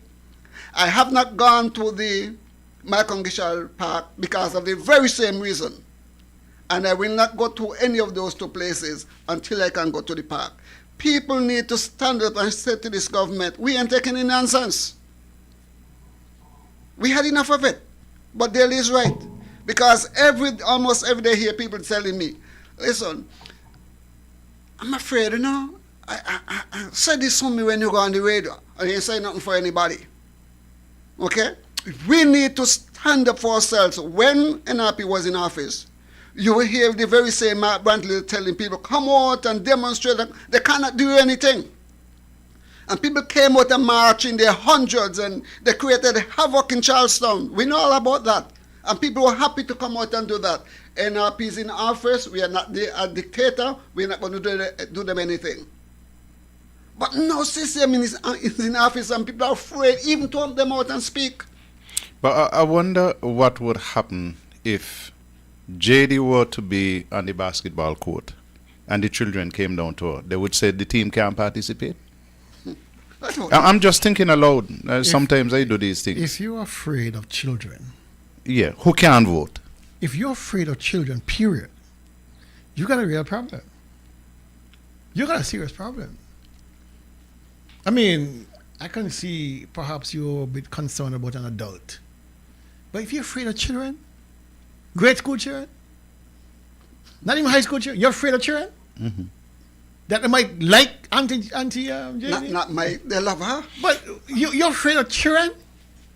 You think they would send down Spencer for the pep rally? And the ministry would approve it? What are you going to say? What's Spencer going to say? But Spencer can rally about anybody? I was thinking of something he might say, but I can't come up with anything. Spencer can't rally himself. But you look at the context of this. Troy Loybud, who is the Minister of Education, the Premier, who is his boss, they're afraid of children. Not Kelvin Daly and Tulu Weeks and Carlisle Powell. They're afraid of children. I understand the gravity of this. When you got a government so scared that they're afraid of children, you can't get much lower than this. What's next? Toddlers? And then what's next? The unborn? Pregnant ladies? What are you going to do? I mean, it is, we are sinking into the abyss of ridiculousness. We are sinking into the abyss of ridiculousness that the Premier of Nevis and Troy Loybud and the rest of them Kunumunus are afraid of children. Let's go back to the phone lines. Good evening, caller. Hi, good evening, guys. Good evening. A statement I want to make. I don't think that what they did to J.D. Keynes had anything to do with about the children. You know. I think they're just showing their power, telling anybody that supports NRP, okay, they don't have a place in Nevis. Mm-hmm. Okay? And I don't know what it's going to take. I said it many times before. The only person that I really hear cars when you guys have the programs, okay, is the guy from Bad Village. Kibo or something like that. Yeah, Kibo, yeah. And he keep asking the question. We know who they are. It ain't a question that like we don't know. We know what they're all about. From Tulu keeps saying the same thing. From their inception, it was never anything about helping anybody in need for this system government. Never ever. And it will never be. We know what they are and we know who they are. When are we going to stand up? There's a couple times. Okay? I made some statement. about the government. And there are people there in Nevis who is telling who is in charge of the government what they're going to do about you. Brother, let me tell you something, okay? If I ever come to Nevis, okay, and I've been wrongly approached by anybody, I don't care who it is, okay, they're going to be held to pay. Nevis people got to start getting outrageous, stand up for their rights. If you got to die, die for your right, brother, okay? But believe me, some people are going to do. That place will end up like Haiti. If these guys don't stop their foolishness. Okay? My family and all tell me about it. Oh, hush your mouth because, look, I ain't afraid of nobody up there. Okay? And I'm encouraging all Nevis people, especially NRP people. Okay? I don't hear them calling in. I hardly hear anybody who lives in Nevis. Always the people in the diaspora. So what happens to the people them up there? They don't call and say nothing. But every time you guys have a free something, all them calling in. Eh? It makes me sick.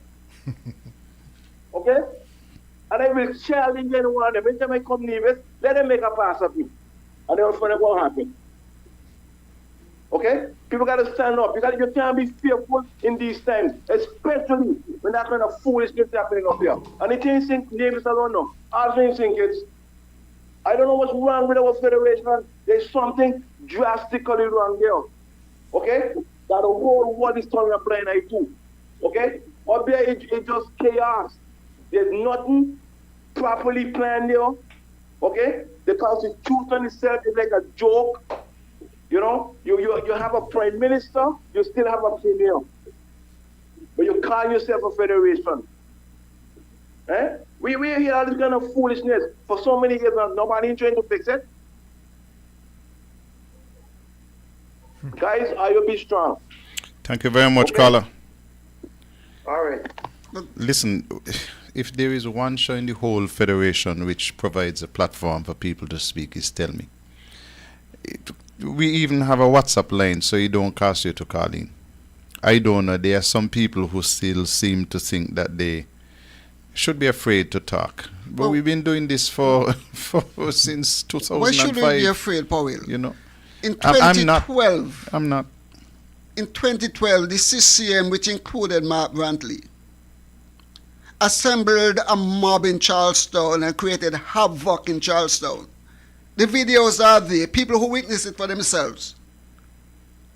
And they were happy to come out and do what they did. That at the end of it, Mark Brantley praised them and thanked them for the behavior, whatever behavior it was, and it was terrible. But all of a sudden, Nevians now are afraid to open their mouth, much less to come out and have a peaceful march to Charleston, protesting for their own rights. Listen, Tulu. Something is fundamentally wrong with us. I hear you. But we are living in a different time, in a different government. Those things that you speak of happened under NRP government, weren't they? Didn't they? Yes. Did you know Joseph Parry or Carlisle Powell or Roberto Hector or Henry Daniel or whoever else taking it out on people? No. Have you ever heard them threaten anybody? No. Did you hear them move anybody? No. Did you hear them punish anybody? No. So there was no climate of fear. People were free to express themselves. Look at now. Are people free to express themselves without fear? They're not. Troy Labor, as minister, accosted me in the administration building yard. Yeah, but Tulu, that is you. And I stood up. That is you. Well, others need to stand up like me too. Listen, I'm trying to tell you. Tell you. What you expect of Nevisians now under this government will not happen. Because they have demonstrated they care not if they hurt you. Oh, okay. They care not. All right. Matter of fact, they would love to hurt you. They would love to punish you. They would love to deprive you of a living so you can't feed your family. They would like to break you. They thrive on punishment. And so when you have that kind of mindset, people will be fearful. You're right, because one guy said to me, I want Mark Suyo, take away your house, put you and your wife and your children them on the street. There you go. And so there you go. is accepted by people in the society that these people could dish out punishment on others. Yeah. Look at what they did to you. Where was the outcry? There was none. There was sympathy from persons who know me, who care about me. But from the general society, no. Oh, boy. I mean, you're talking about me, for example. Past Deputy Principal Charleston. Permanent Secretary. Director. Businessman. President of CFB. And you would think with that sort of history. Some people. Farmer, fisher, but no. Hi, good evening, caller. Yes, good evening, Mr. Powell. How are you and the tonight? rest of the panel. Good evening. I just want to remind the people of Nevis and to say this. A couple of years ago, I had a similar situation with a minister in the CCM administration. There's a pastor here on the island of Nevis, and I could call his name, Pastor Theophilus Kelly. And he told me one of the time when the minister took up the big stick to wheel, he said, Mr. Minister, Mr. Minister, Mr. Minister, be careful. That minister who had the big stick to wheel over everybody's head is no more. Give them time. God is not asleep. And when God sees fit to step in and represent the people, he will. And I said that without fear or favor. When Jesus, who sits on the throne, see that the people can't bear anymore, he will know what to do. Have a good night. Thank you very much, caller. Pastor Tulu would like to hear that, but sometimes I'm a little bit less patient, Boy, because slavery happened for 400 years. 400 years. 400 years. That's a lot of patience. And that's a lot of patience. Me not so patient. And some of us are still slave winners. Slaves carrying slave mentality. Okay, gentlemen, I want to get to something else before we finish the show tonight. MSR Media, Dr. Daly. I know that is one of your favorite topics. I'm waiting for Daly. They discontinued a case down there in St. Kitts this week. Mhm. And I thought that, okay, all right, that is what the media release said. That is the end of that. But then Philip Martinez was on a show last night. I think it's last night, where he had a lot to say.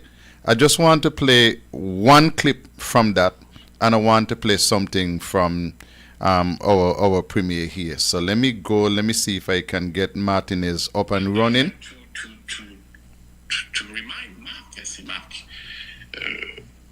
we have a good relationship with you, but you're the one that has, we were going to make only 2 movies in St. Kitts and Nevis and leave, right? But because we created so much jobs and because we have made so much good publicity for the films, for the country, you're the one that's met several times with our investors and told them, you guys have to qualify for the CBI. And we met with Les Khan and you've helped us to make the application. Okay, that is Philip Martinez, who said that Mark Brantley is the one who encouraged them in the direction of CBI and who helped them. Let's hear from Mark Brantley, and this is at one of his press conferences. Let's hear from Mark Brantley. Media, I was not privy, Ms. Hewlett, to any discussion with MSR Media. As you know, citizenship by investment is a federal matter. And so whatever deals or dealings MSR Media would have had on the CBI front, that would have been done in St. Kitts. Philip Martinez said that Mark Brantley is the one who helped them with CBI.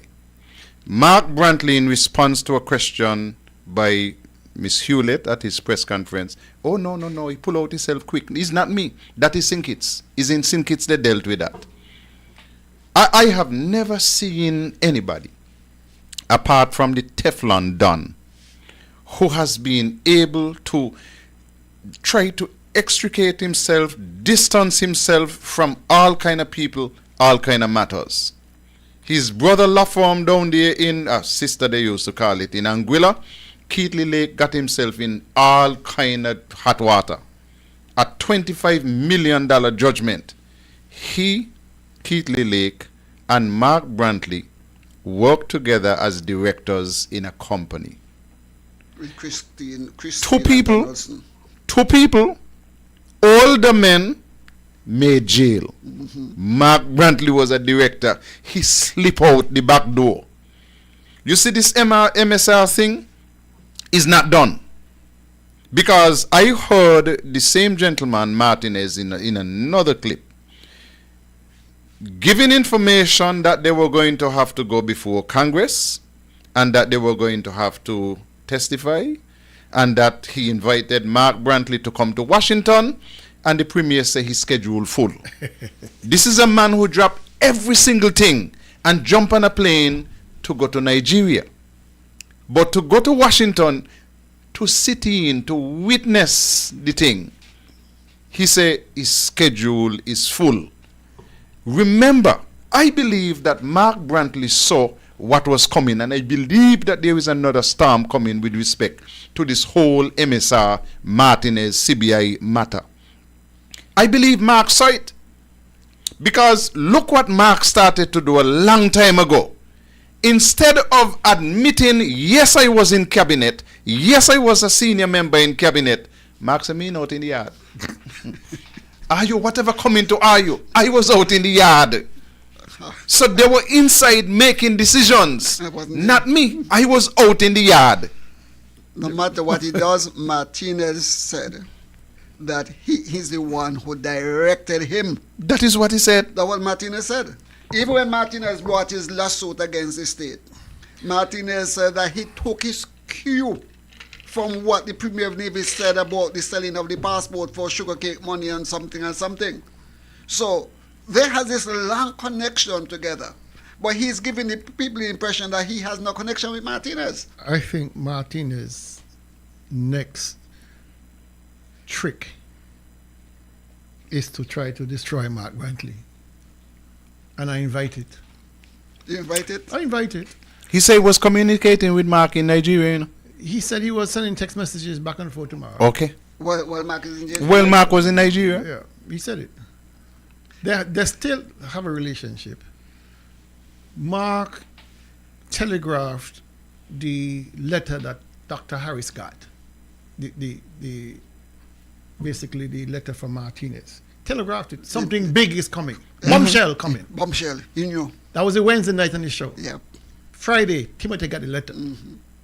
Very disparaging. Calling the Prime Minister thief and blah, blah, blah, and all kind of things. But you notice he's on first name basis with Mark. Yes. He never once said Premier. No. He never once said Mr. Brantley. No. Because they're friends. Always Mark. Communicated with Mark. Good evening, caller. Hey, good night, Mr. Powell. Good night. Yeah, good night. Go ahead. I heard you mention a song by Sparrow. We like it, sir, right?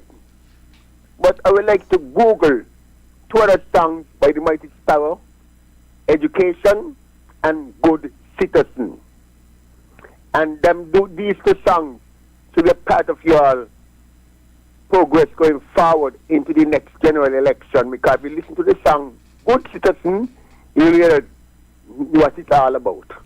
Goodbye. Thanks. Thank you very much. The situation with Martinez, with regards to the CBI and the lawsuit, that's over with. But Martinez still wants to be relevant for whatever reason.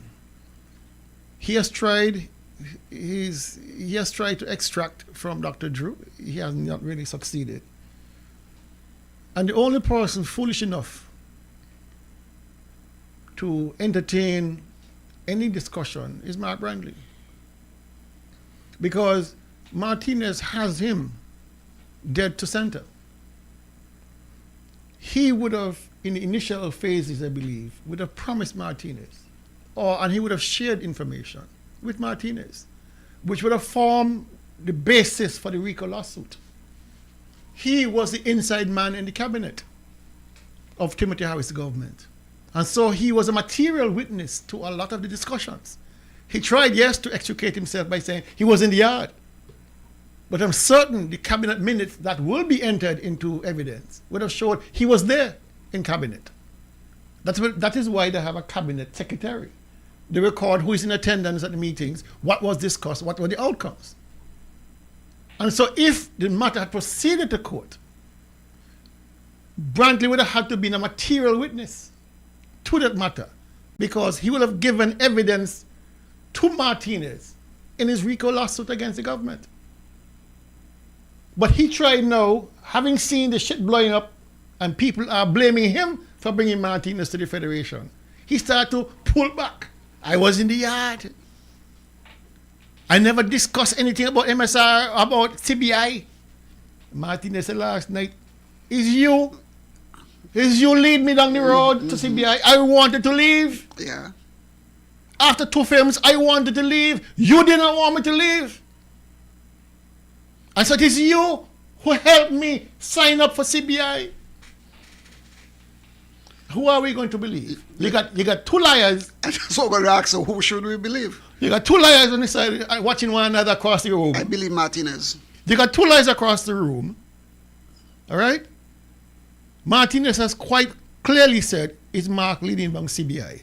Remember Mark's office, Daniel Brantley, processes shitloads of CBI applications. They make millions from it.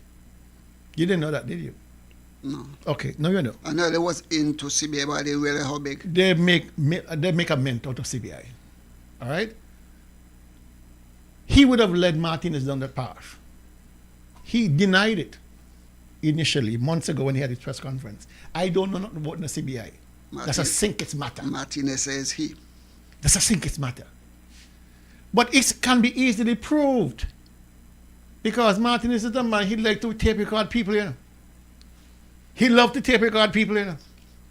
So don't be surprised if you hear Mark's voice in a tape somewhere coming up where he is advising Martinez to go the way of CBI. Or some sort of paper trail. Something. Maybe he himself processed the CBI applications. Who knows? But if he's going to throw Martinez under the bus, which he's trying to do, Martinez is a kind of person that will force you and throw your ass under the bus. That is what will happen, you know. Why do you think? Why is Martinez still hanging around the Federation? Why is he still here? He throw the RICO case, he throw the judicial review case, throw them out. Couldn't make no evidence. Why is he still here? Hi, good evening, caller. Good evening, gentlemen. I want to remind people of Nevis and you good gentlemen of something happened in the past. In the past, Vance Emery was the premier of Nevis and held the post of leader of opposition in the federal parliament. I don't know if you guys remember that. Yes, go ahead. Denzel Douglas said to Vance Emery, I does not feel good traveling with you nowhere as the premier of Nevis and of the leader of opposition in the federal parliament. You have to give up one. And Vance gave up leader of the opposition to Malcolm Gishard. Both of them have blessed memory. Is that something we can ask Denzel Douglas, who would said yes. But I heard Mark said Vance Emery was premier of Nevis and he was leader of the opposition in the federal parliament and nobody had a problem with it. There was a problem with it. But he wouldn't say what the problem was. Good night, gentlemen. Thank you. I knew about the giving up. I don't know about the conversation, the inside work, whether or not that was said by Dr. Denzel Douglas. I can't speak to that, you know, but I know that Vance Emery eventually gave up the leader of the opposition. I think it was pure greed why he accepted it in the first place anyhow. Gentlemen, I have a couple more things to go, but we're out of time. We are at closing statements. Tulu?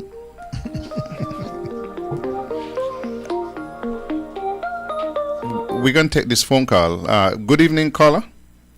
Good evening, gentlemen. How are you? Excellent. Couple of things. I'm not sure about the pronunciation. Are you all talking about Martinez or Martinez? It's on record as Martinez.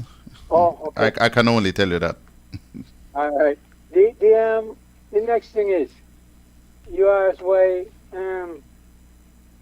this gentleman, I can pronounce it properly, Martinez, is still in the Federation. Well, if something sweet you stick around, you know. That's true. So I guess something sweet him. I think so. Okay. Thank you very much, Carla. Tulu, go ahead. Closing statements. Some of Martinez's best days of his life was when he hooked up with the Premier of Navies and came into the Federation of St. Kitts and Nevis. He made off very, very well. Where do I go from here? Martinez exposed Mark Brantley again for the liar that he is. Good night. Thank you very much, Dr. Daly. Carlisle, you know, the other day I was in the grocery store and got back home and got a phone call. I didn't recognize the number, but I answered anyway. And it was a young lady, and she said to me, I was trying to stop you in the parking lot because I see you going to the store and I wanted to tell you to bring out something for me. I'm still here. Can you come back? Mm. You don't reach home? I don't reach home. It wasn't far. I was just down the road at the groceries.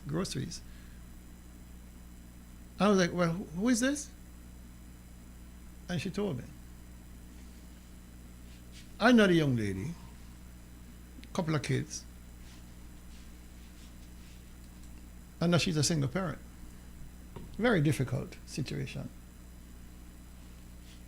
And here am I about to make breakfast.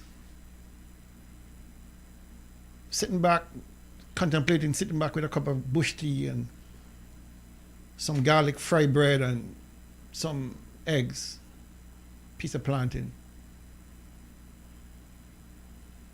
I'm totally oblivious to the suffering that just is outside my door. And that shook me a bit because we go along our journeys in our own little spaces. And right next to our own little space, there are persons who are having a real difficult time. Mm-hmm. And so I jumped in my vehicle, went to the parking lot. She was there. And she said, Lord, Daly, a shame. A shame. I just don't have it. When you come across a person like that, it gives you the kind of strength to continue fighting the fight. Because who else was she supposed to call? How long was she there in the parking lot hoping to see somebody else? Maybe Carla will come through, or Tool will come through. People she trusts will come through and, help her out a little bit. People do not beg because they want to beg. People beg because they don't have. And those of us fortunate enough to sit down to a breakfast of eggs and toast and piece of fruit and some tea, we must be cognizant that how many persons out there who don't even have a glass of water. And we must be careful when we start looking down our noses at people because they might not be as smartly dressed as you or not as shiny as you. These are difficult times. You walk through Charlestown in a day. The storekeepers outside sitting down. Nothing to sell. Ask any storekeeper in Charlestown how much money they make now in a week. They used to make that in a day to pay their bills. Things have gotten worse and worse and worse under this government. We are at a crisis point when our young women are begging for money to buy food for their children. We are at a crisis point. And this is a working mother. But, of course, minimum wage. You got rent to pay, you got this to this, all kind of things. Money can't stretch. And so, I'm just making an appeal for those of us who are comfortable sitting down for breakfast or lunch or dinner. Look over the fence. Look down the road and see who you can help with a dozen of eggs or a loaf of bread, a piece of cheese. Look down the road to your neighbor. Are you okay? You know? These kind of moments bring you, it grounds you into reality that you are fortunate, that you are blessed. But what good is blessing if you don't share it? What good is it that you're going to sit down comfortable and have a good breakfast or dinner or lunch, and so many people out there are struggling to make ends under this government? This must be a turning point for a lot of us who are struggling in this economy. We are struggling, some more than some, but we have to be cognizant that if persons are to get out from under this burden, this government has to go. Absolutely. This government has to go. There's no if not, buts, or maybes. We never faced this before. Dr. Daly, can we start there next week? No. Because it's 2 minutes after 10. Okay. Two single comments I have to make. We know it's agriculture food fair. So I drove down the road where the cricket wall of fame is in Nevis this week. And there's a little video I just put on the screen there. You guys can see it unless you're looking at your phone. You notice that the cricketers almost have to eat grass? Mm-hmm. The grass on the side of the wall there in front where those very lovely paintings are. The grass so high almost reaching up to the mouth of the cricketers. Last year, or year before last year, Mark Brantley found himself up here by the statue of Dr. Sir Simeon Daniel, weeding some grass. The grass almost higher than when he was weeding them, but he did that for a picture up. Mark, get a cutlass and go along up there. Go cut some grass up by the wall of fame. It's terrible. Because it is not looking so good. It's terrible. It's not looking so good, and that was done at great expense. This is agriculture food for you. You're telling people park in the villa grounds. Where everybody gonna see that when they pass? Nobody tell how you cut the grass before? Nobody tell how you put down some plastic and put on some nice pebbles on top of the plastic to stop the grass from growing up? So I do something about that, and I do it fast. They could put a weed barrier there. Something. They need to do something up there and do it very, very fast. That is one of the things I had to tell you about. The second thing I saw somebody put a note. It looked like today is Patterson Fleming's birthday. Patty, if today is your birthday and you didn't tell me, I vex with you. But I'm going to forgive you by next week. Gingerland breakfast coming up. Charlestown breakfast coming up. So I want you to make it your business to go and support all of those breakfasts. Make sure that you give good support, because that is absolutely what is needed. And then we're going to be back with you next week. Interprimary is Wednesday of next week. The ticket's not so cheap, but the early bird special, I wonder if you finish today. If you get in on the early bird special, you save $5. I think it's $25 for adults, and it might be $20 during the early bird. I think I see 15 for children, and 10 is the early bird special. 15, get in. 15 for children? Yeah, I think it's 15 they're asking for children. It's not so cheap, you know. So you get in, get your tickets, get over to the Mondo Park, walk with your umbrella, and walk with your cushion too. And go early if you want to get a little seat, because over there not so easy. And when you go, pray that no rainfall. Otherwise you're gonna get soaking wet. So walk with a rain jacket too? Walk with your rain jacket. Walk with everything that you're gonna need. And while you walk, I encourage you to look to your right, look upstairs. That's where your government gonna be. And you're gonna get to pay to go in. All of them gonna come in free. You got to pay for your food and drink. All of them gonna be eating and drinking free. you're going to get to sit down on them hard bench that been over there that we're paying rent for, and they're going to be up there in luxury. Put that in the back of your head and understand that. The other thing that I want to talk to you about, I saw a picture coming where the Minister of Health was loading some peppers and so on that they got from the hospital garden. And the Premier Brantley was there commending the minister for contributing towards food security. Well, hear what I want to tell all you. What do you prefer the minister to be boasting about? Finishing the hospital or growing pepper? You want the minister to be boasting about growing pepper, or you want the minister to be boasting about the fact that the hospital kitchen work? Because the hospital kitchen has been out of service, I'm told, for about 2 years. So they're cooking down by the flamboyant home. So, minister, with the greatest respect to you, stop farmers. You are boasting about reaping pepper and them kind of thing when the hospital ain't got no kitchen. When we spend $20-something million and you can't finish the hospital. Minister, when the government said that they would start the hospital, that is the number one project they said for 2025. March almost done, and now you can't start the hospital. You can't tell people when the hospital gonna start. But you and the Premier boasting about some pepper that they grow in the hospital garden. She has a receipt.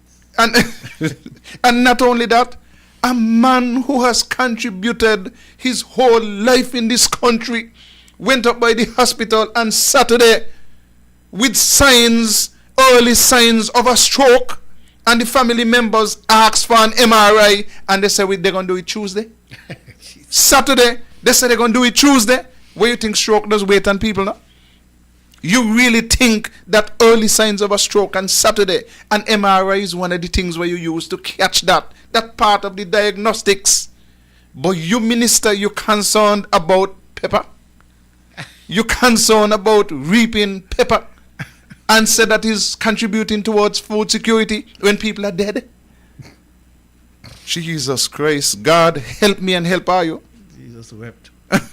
But Jesus run out of water. I want him weep, though. I might get some wine from the water. Anyway, me see you. I go home. See you next week. You hear? I'll be good. Okay, brother. Do you know what you're drinking? If you are drinking plastic bottled water, chances are you're consuming plastic contaminants, BPA, and other hormone-disrupting chemicals you cannot see with your naked eye. Those empty plastic bottles take up to 450 years to decompose. In the meantime, plastic bottles